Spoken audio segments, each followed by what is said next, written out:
விட்டுக் கொடுக்குமா ஹமாஸ்? போர் நிறுத்த ஒப்பந்தம் நிறைவேறுமா? அழிவுகர வெள்ளம், ஹவுதிக்கள் இராணுவ ஒத்திகை.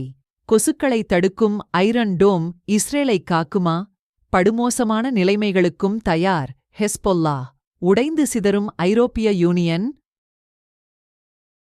பணைய கைதிகளை விடுவிக்கின்ற ஒப்பந்தத்தில் கையெழுத்திடுவதற்கு முன்னர் இஸ்ரேல் நிரந்தர போர் நிறுத்தத்திற்கு உறுதியளிக்க வேண்டும் என்ற நிபந்தனையை ஹமாஸ் கைவிட்டுள்ளதாக, எனவே மிகவும் கவனமான மற்றும் எச்சரிக்கையான ஒரு தற்காலிக சமாதான உடன்படிக்கை ஏற்படலாம் என்கிற நம்பிக்கை ஏற்பட்டுள்ளது.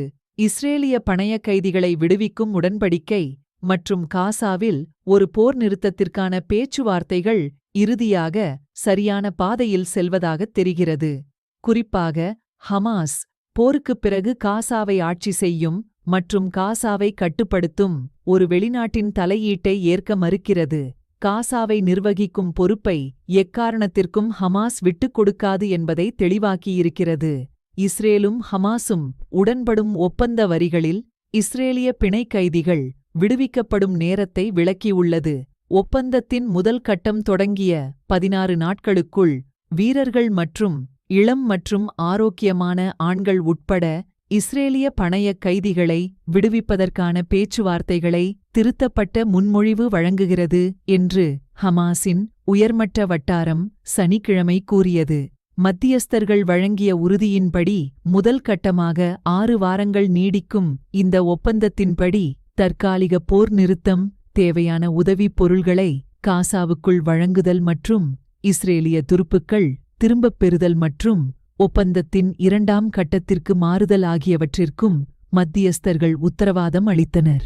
முழுமையான போர் நிறுத்தத்தை இஸ்ரேல் உறுதியளித்தால்தான் ஒப்பந்தம் ஏற்றுக்கொள்ளப்படும் என்கிற உறுதியான நிலைப்பாட்டிலிருந்து ஹமாஸ் இறங்கி வந்ததால் இந்த புதிய உடன்படிக்கை வெற்றி பெறுவதற்கான உண்மையான வாய்ப்பு உள்ளது என்று இஸ்ரேலின் மேலிட வட்டாரங்கள் தெரிவித்துள்ளன.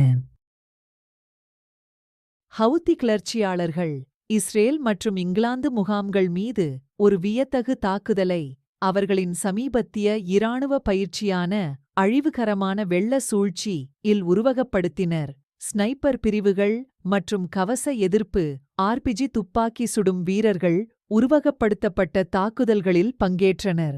அண்மையில் நவீன ஆயுதங்கள் வெளியிடப்பட்டதோடு சேர்ந்து இந்த பயிற்சிகளும் மேற்குலகிற்கு ஒரு தெளிவான செய்தியை அனுப்புகின்றன. மேற்குலகம் குறைத்து மதிப்பிடுவது போல ஏமனின் அன்சாருல்லாஹ் அமைப்பு ஒரு சாதாரண அமைப்பு அல்ல.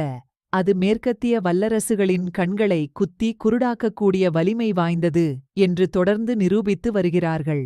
எந்த மேற்கத்திய வல்லரசுகளும் ஹவுதிக்களின் அனுமதியின்றி செங்கடல் பகுதியில் நுழைய முடியாது என்பதும் எந்த போர்க்கப்பலும் அப்பகுதியை கடந்து செல்ல முடியாது என்பதை இந்த உலகம் கண்கூடாக பார்த்துக் கொண்டிருக்கிறது என்பது மறுக்க முடியாது.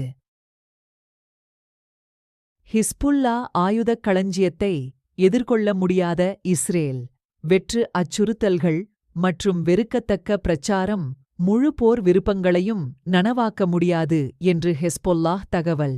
ஹெஸ்பொல்லாவின் தாக்குதல்களை எல்லைப் பகுதியில் சந்திக்க இயலாததின் காரணமாக இஸ்ரேலிய அதிகாரிகள் லெபனானை கற்காலத்திற்கு திருப்பிவிடும் ஒரு முழு அளவிலான போரைத் தொடங்குவதாக அச்சுறுத்தத் தொடங்கினர்.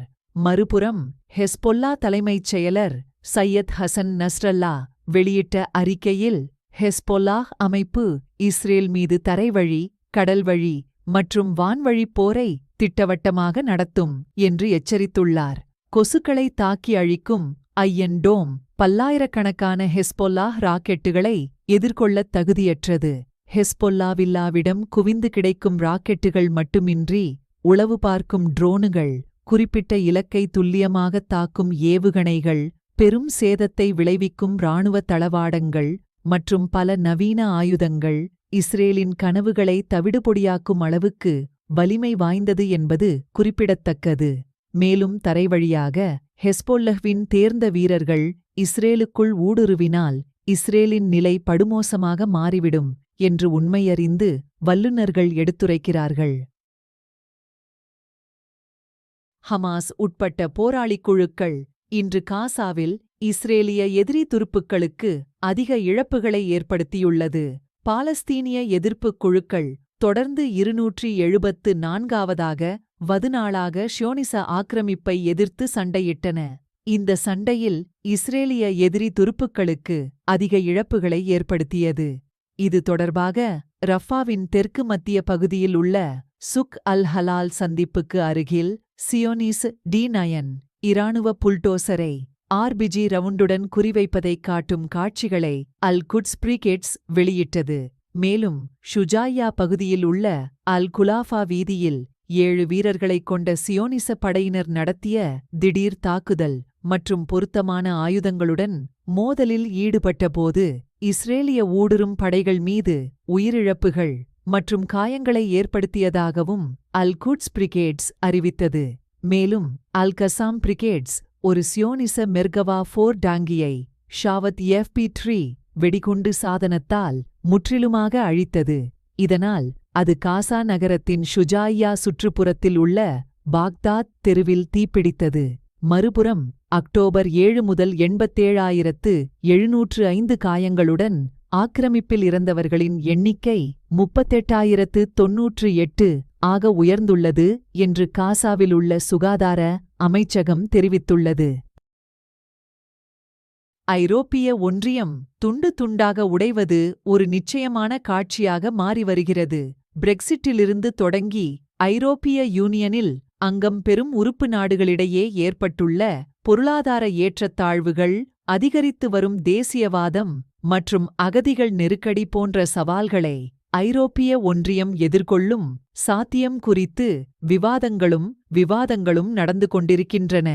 அமெரிக்காவுக்கு சாதகமாகவும் ரஷ்யாவுக்கு சாதகமாகவும் பிரான்ஸ், ஜெர்மனி, UK போன்ற நாடுகளின் கொள்கைகளை எதிர்க்கும் நாடுகள் எனவும் ஏற்பட்டுள்ள கருத்து மோதல்கள் என்று ஐரோப்பிய நாடுகளுக்குள்ளான பிளவுகளாய் அதிகப்படுத்தி வருகின்றன.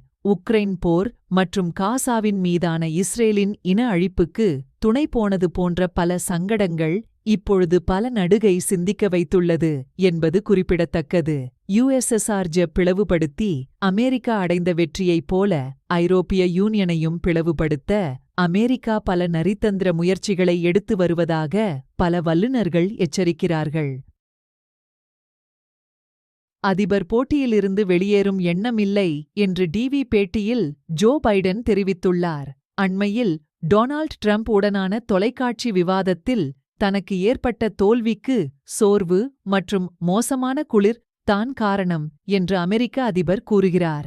அமெரிக்க அதிபர் ஜோ பைடன் ABC நியூஸுக்கு அளித்த பேட்டியில் நவம்பர் மாதம் நடைபெறவுள்ள அதிபர் தேர்தலில் டொனால்ட் ட்ரம்பை தோற்கடிப்பதற்கான வேட்பாளர் நான் என்பதை மீண்டும் வலியுறுத்தியுள்ளார்.